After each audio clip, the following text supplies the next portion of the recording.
সারা দেশে তেল নাই, সব তেল নিয়ে সেল দিব।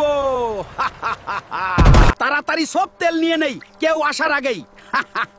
এবার পুরো ফিউয়েল আমার দেখাল, কেউ জানার আগেই সব সরিয়ে ফেলি।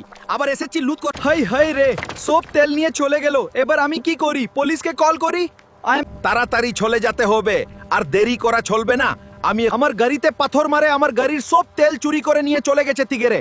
আমার এলাকায় চুরি হয়েছে, আমি এখনই যাচ্ছি। পরিস্থিতি নিয়ন্ত্রণে রাখার জন্য আমার এখনই সেই জায়গায় পৌঁছানো প্রয়োজন।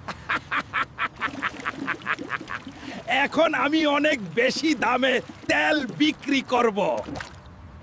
আমি এখন টাকা কামাবো। কত লিটার লাগবে?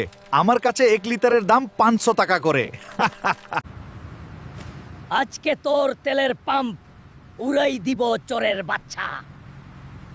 আমি বড় লোক হয়ে গেছি রে। আমার এলাকায় চুরি করার পরিণাম এটাই নে দিলাম তোর পাছায় আগুন দিয়ে। চল বেটা, জালে নিয়ে তোকে ডিম থেরাপি দিব। এবার এই সত্যি দেখো, আমি এখানে সবচেয়ে শক্তিশালী, কেউ আমার মতো এটা তুলতে পারবে না। দেখো কত সহজ। বেতা পালানোর চেষ্টা করিস না, এটা আমার এলাকা। আমাকে আটকায় রাখবে এমন কোনো জেল হই নাই, এমন কোনো লক্ষ্য নাই। আমি তিগের, আমার কোনো সীমা নাই। এবার পুরা তেরাল সহ চুরি করব। এই সব সৈনিকদের সব কিছু আমি এক নিমিষে নিয়ে যাব। কেউ আমাকে